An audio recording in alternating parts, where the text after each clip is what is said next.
Welcome, friends, to another edition of Economic Update, a weekly program devoted to the economic dimensions of our lives, jobs, debts, incomes, our own and our children's. I'm your host, Richard Wolff. I want to begin today with two bills, one of which has been passed in the House of Representatives in Washington, and the other one is being considered.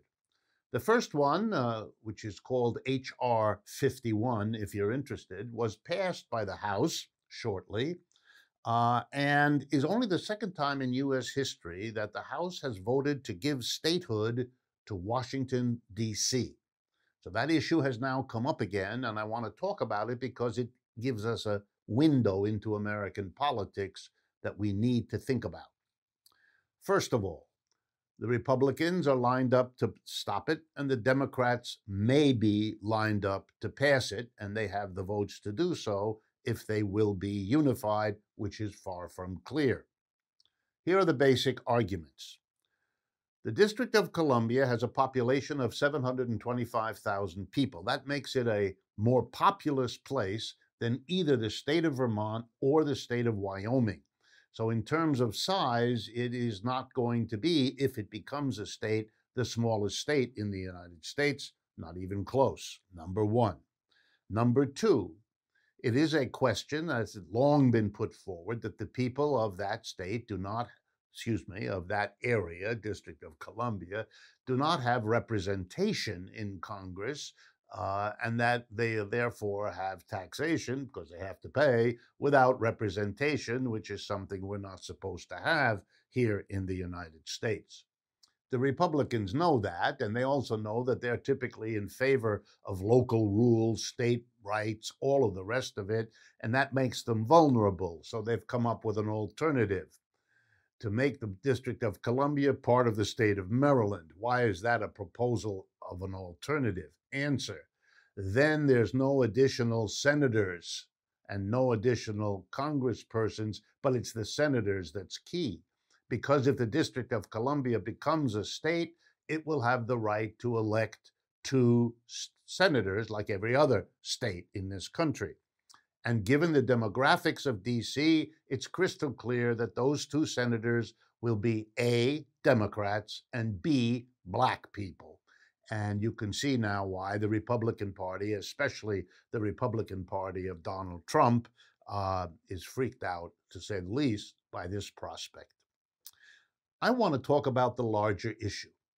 The Republicans don't want to give statehood to the District of Columbia, and they don't want Democrats and Black people to vote at all. You all know, as the whole country does, that they have literally blanketed the 50 states of the United States with legislative proposals in every legislature to make it harder to vote or difficult to vote, to get the vote down. But this is not new in American history. When the United States began, after its Revolutionary War against Britain, it instituted voting, but not for most Americans. You may not know this, but it wasn't just Black people at the time, slaves, who were not given the right to vote, but women were not given the right to vote. It took them more than a century to get that right. It was also the case that if you didn't have property, you were not allowed to vote. In other words, the idea was limit the vote to a very small part of the population. So the notion of democracy was always qualified in the United States in ways that some today find downright embarrassing. It took a struggle. And why? Because if you make the vote limited to only a few, then the politics will respond to their desires and needs and leave everybody else in a secondary position. Should be interesting to think about. You know what then happens? The people left out are bitter about the people who aren't left out. And the people who aren't left out are frightened that if they don't get cozy with the leaders that they've put into office, there may be a difficulty in them holding on to the preferences they get by being a small part of the electorate. That happened between the propertied and the propertyless. But it also happened, particularly after the Civil War, with white versus Black. To keep the Blacks out, then politics responds more to the whites than the blacks. That sets up the conflict between white and black, which keeps the folks at the top in power because they've divided everybody else. Think about it. It's important. H.R.1 is the effort of the Democratic Party to counter the Republican effort to stifle voting. Same issue, coming at it from a slightly different direction. It's an important struggle to watch. It will shape politics in profound ways. The second update we have time for today is going to be dealing with President Biden's proposal. He's now made three major proposals: the COVID relief plan, the infrastructure plan, and what he now calls the American Family Plan, or human infrastructure. All kinds of proposals that I've talked about and that we will talk about again. But he has also proposed that he will pay for these programs, and they're expensive, not only by borrowing huge amounts of money, which we've talked about and which he will do. He's proposing to do it, and the Republicans will make him do more of it. But he has also proposed to do something about the grotesquely unfair tax structure we have in the United States. So I'm going to go briefly with you, bear with me, through the major parts of his proposal to show two things. One, how unfair our tax system has been, something, by the way, produced by both Republicans and Democrats. And the second thing I'm going to emphasize is how very modest President Biden's proposals are. So let's begin with corporate profits tax. When Mr. Trump became president, the corporate profits tax in the United States was 35%. That wasn't as much as the corporations ever paid because they got out of it with exemptions and deductions and all kinds of loopholes. But that's not for today. It was 35%, and in December of 2017, Mr. Trump dropped it to 21%. A staggering gift to corporate and business America, coming at the end of a 30-year period when they had done better than in any 30-year period in American history. At no time did the rich and the corporations need a tax cut less than when Mr. Trump gave it to them. What is Mr. Biden's proposal? To raise it from the 21% Trump lowered it to 28%. He's proposing to bring it back only halfway the distance. And he's not going to get that. It's clear, not only from Republicans who will oppose it, but from at least two Democrats, a senator from Arizona and a senator from West Virginia, who have indicated the likelihood they wouldn't go along with it. So we'll end up with, 23, 24, 25%, somewhere in there is the guess. That's not a big, daring proposal on something as unfair as the corporate profits tax. One last point. Corporate profits tax across the board in this country now take 1% of GDP. 20 years ago, it took 4% of GDP. So the burden of taxation on corporations has dropped drastically, even before Trump, who dropped it further. It is something to think about. The second thing Biden proposes is to raise the top rate for individuals on their income tax from 37%, what it is now, if you earn over about $400,000 a year, to 39.5%. I'm not going to say much about that. That's not a stupendous increase from 37 to 39.5. And just a reminder, the top rate under the last administration of Franklin Roosevelt, the top rate on the richest Americans was 94%. Mr. Biden wants to bring it up to 39.5. You can draw the obvious conclusion. Capital gains. If you work hard for a living, you pay a much higher rate of tax on the wages and salaries you get versus a person who doesn't work but owns stock. If the stock goes up in price between the time a person buys it and sells it, an investor, they pay a capital gains tax, which is maximum 20%, nowhere near the 37% of your regular salary and wage income if you're in the top bracket. Mr. Biden proposes that if you earn more than $1 million a year, which is a tiny minority of Americans, you will have to pay your individual rate. You cannot use the 20%. Everybody else can. So that's a small increase for a very small part of the American population. Next item.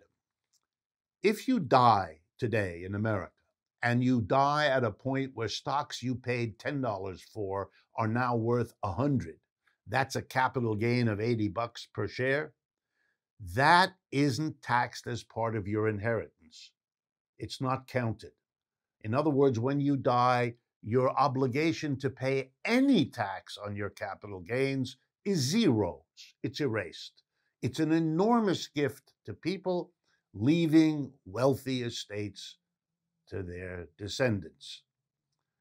It makes a joke out of the notion that we should all have a level playing field. We should all start from the same place because it means some people start with an enormous bundle of wealth and other people start with nothing, unless they're so unfortunate as to inherit their parents' debts.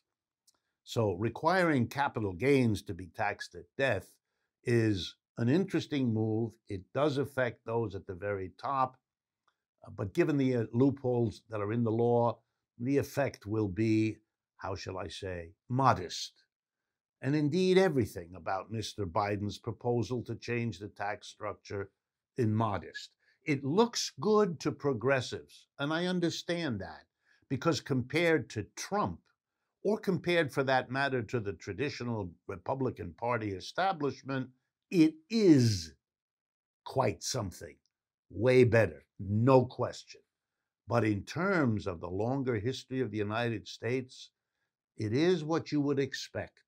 The Democrats are not as grossly favoring corporations and the rich as the Republicans. That has been true for a long time. And since Mr. Trump veered extra to the right, Mr. Biden is not the equal amount, but a little bit of tilt the other way. Okay, so much so that I want to make a final comment about it. It's becoming harder and harder for American capitalism to solve its problems. You can see that with the failure of how we coped or failed to with COVID. 4% of the world's population in the United States, 20% of the world's deaths from COVID. This is a criticism better than anything I could say, just those numbers. And the economic crash, and the unemployment, and the inequality, and the instability. I mean, the social problems are crowding up on us. Mr. Biden's is a very modest effort to change direction. My opinion as an economist, it's way too little, and it's coming too late for little to be enough. Time will tell, but it's important to understand the dimensions of this situation. We've come to the end of the first part of today's show.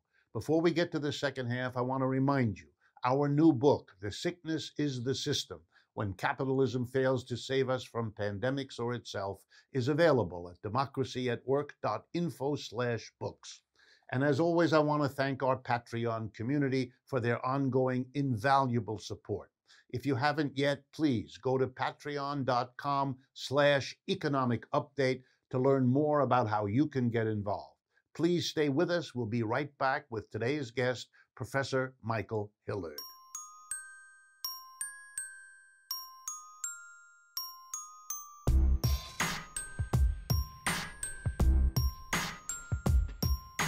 Welcome back, friends, to the second half of today's economic update. It is with great pleasure that I introduce all of you, viewers, listeners, to my guest for today.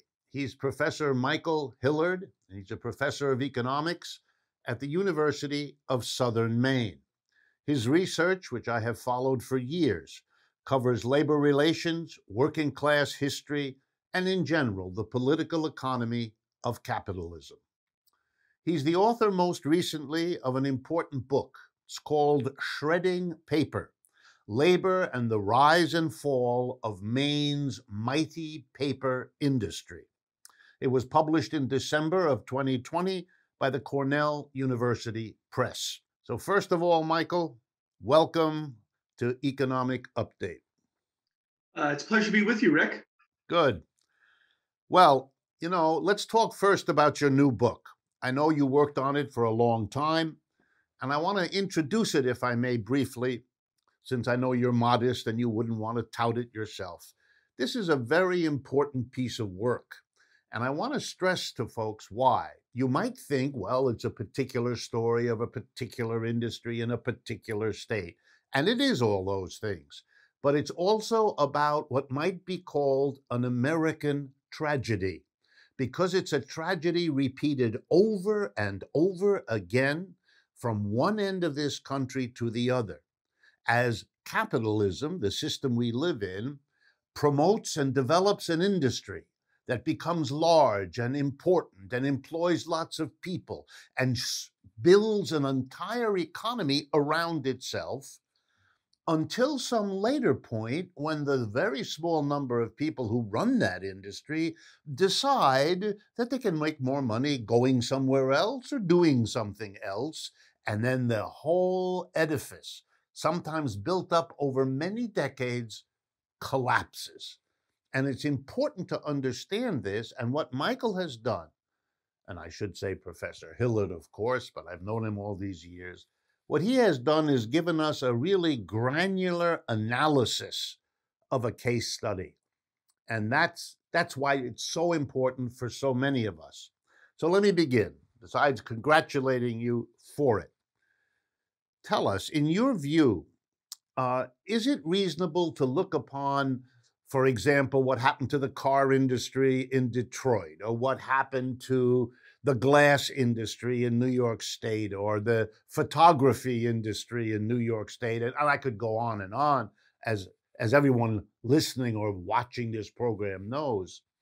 Is it reasonable to say that a basically tiny minority of the people involved in this industry were in a position to make decisions, which they in fact made, to wipe the industry out, affecting tens of thousands or hundreds of thousands of people who had no participation in making that decision? Is that a reasonable understanding of the research you did?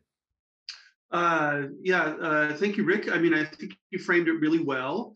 And as you and maybe some of your readers know, I mean, one of the basic ways to think about the long history of an industry, is to use the colorful metaphor that Joseph Schumpeter coined about 100 years ago called creative destruction. Those kind of in the know that he got all of his ideas for that metaphor from Marx's analysis of British capitalism in the 19th century. But the story of creative destruction is one of how overlapping forms of progress in developing technology and products, and the change in where things are made, and the change in the nature of capital and the decision makers over time means that some industries that were once mighty, like Maine's paper industry, will be set by a rapid process of decline and a great injury to the people who work in the industry. So I think there's two questions about this kind of story, which is that, first of all, is there a way of managing decline so it's not so harmful to human beings who work in the industry? And how much of the decline was really inevitable? And I think what my book does with the case of paper mills in the state of Maine is to sort of say something significant on both accounts. So the core of my story is how a shift in the political economy of American capitalism around 1980 to what I would call the Wall Street takeover of American industry led to an acceleration of decline, because basically, as most of your listeners probably know, we've had this model where corporations that lay off workers, shut down operations, do all kinds of financial engineering, can make massive amounts of windfall for shareholders. And I have one case study in there of how Scott Paper was the investment installed this guy named Chainsaw Al Dunlap, who was kind of famous in the 1990s for ripping apart companies and making a lot of money for shareholders. Well, he did this with Scott Paper, that included 3 mills owned by Scott in Maine in the mid 1990s. Basically destroyed some very profitable mills that were just out of business shortly after his regime. And then the other part of it was that he pocketed $120 million in windfall, and shareholders pocketed $6 million in windfall. So that's part one of the story. Like, what initiated this? Well, it was the type of the tiny elite that makes decisions for corporations shifting as American political economy turned towards what's been alternatively called shareholder primacy, the idea that you maximize profits for the shareholder. That's the only purpose of a corporation. So in any event, but the other question is like, so could that decline been managed better? And one of the things that I talk about in my book at the very end is 2 things that might have made a difference. One would have been worker ownership, because the people who worked in the mills, paper mills are unusual as factories because up to this day, workers have an unusual amount of skill and control over the labor process. And what it means is that, more than many other industries with assembly line type workplaces, this was an industry where the workers really did run the mill. And so owning it was not a big leap. And what they saw over the period of the 60s, 70s, and 80s is a sort of new turnstile of outside managers who came in and ran the company very poorly. And sort of, injured brands by making bad decisions on the shop floor. I could go through it. It's a long story. So I think worker ownership would have made a big deal. And one of the paper mills that I feature most, the S.D. Warren mill outside of Portland, Maine, the workers, in fact, really tried to do that and then were kind of blocked by their owners. I think the other thing that could have made a difference is something called industrial policy, which is like, what we're hearing right now is that the Biden administration wants to invest in a lot of so-called green technology and infrastructure and create manufacturing jobs in the United States. That's the federal government targeting industry to support well-paid employment. So I make a case that the competing countries around the world that sort of ate the lunch of the American industry had the benefit of that, and our workers did not. Yeah, it's remarkable to me. Right there are the lessons, and I want to draw you out a little bit on that, because the same broad movements of financialization and Wall Street dominance and short-term shareholder profit maximization and stuff like that, that's one way of organizing capitalism, and we're living with the results. But it's crazy to think that it's the only way, that it's the absolute necessary thing that might have happened. Could you talk just briefly about the case study you did where workers at least came close to the idea of taking over and setting up not only a different management and ownership, but a different direction that the industry might have gone? Yeah, well, see, I think one of the things is that it came at the end of a 5-year period where paper workers in Maine got radicalized against capitalism, precipitated by a couple of strikes where sort of Wall Street, a couple of CEOs who bought into the new Wall Street ideology provoked strikes in order to fire unionized workers and replace them with non-union workers. And that catalyzed a radical movement against capitalism that had never existed within the industry.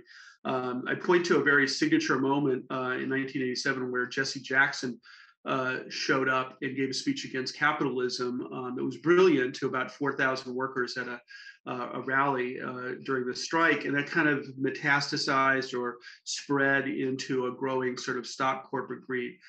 So workers more than ever really had come to the conclusion that the people at top had abandoned them and injured them, and they had no more legitimacy. And to them, the model that might have made, and this again happened in this S.D. Warren mill outside of Portland, Maine, was to have workers take over, to democratically own the mill, and to make investment decisions and all, pick their managers and all those kinds of things. I think of that, and Scott Paper was worried on behalf of the entire industry of setting a precedent, because it would have might have created a clamor. I think in Maine, you would have seen many mills where the workers would have gone in that direction. So that was a pivot point.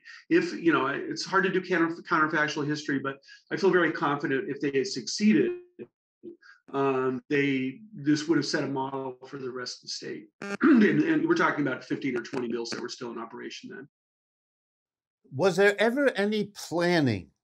One of the questions I get all the time, was there anybody in Maine in a position of authority who understood what what your research showed, that industries that rise in the history of capitalism fall, and that the fall is painful and destructive, and you ought to plan for it like anything else is likely to happen, right? You buy health insurance because you might get sick, and you do this and that because this and that might happen. Was there anybody in a position of authority who said and did something to plan the institutional way to save all those people who lost jobs, all those communities that lost, commerce and all the rest of it? Did that ever happen? What's interesting is that I think, I finished my book by talking about kind of more broadly how Mainers over the last 30 years have come to understand what we call neoliberalism, which is the regime of sort of an aggressive free trade, free markets, meaning deregulation, that came on during the Reagan and Thatcher period and is still with us to this day. And what I sort of really just sort of an ethnography from being a Mainer, being somebody who follows the economy closely and is connected to policymakers when Democrats are in office, that sort of thing, is that, the one thing that that governors in particular, whether very right wing or left wing, would do is they would pursue trying to see if they could find some new investors for the mill. There were these desperate kind of end stage sort of efforts to save the mills, but it was not planning. And it accepted the rules of the marketplace. And I profile how there was the second largest industrial facility in Maine is owned by the federal government. It's Kittery Naval Shipyard. And it was slated to be closed by Congress back in 2005. And a statewide movement led by Susan Collins, of all people, pressed Congress to change its decision and save these 4,000 jobs.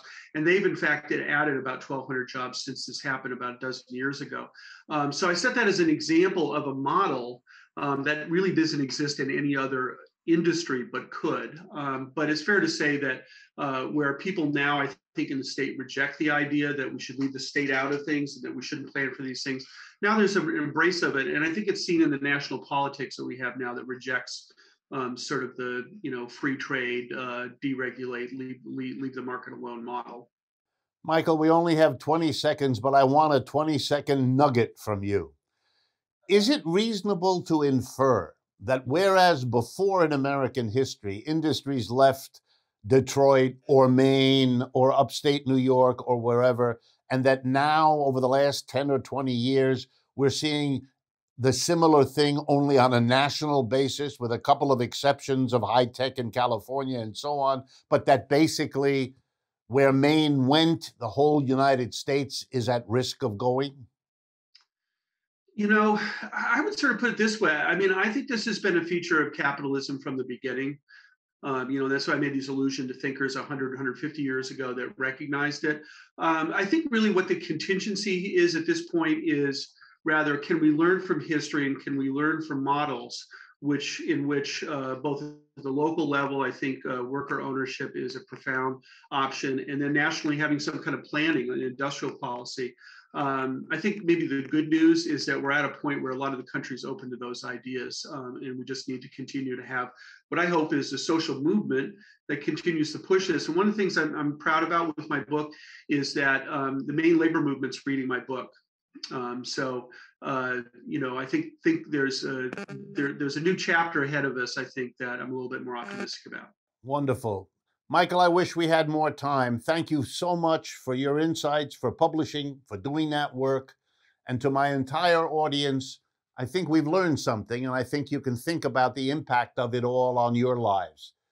And I look forward, as usual, to speaking with you again next week.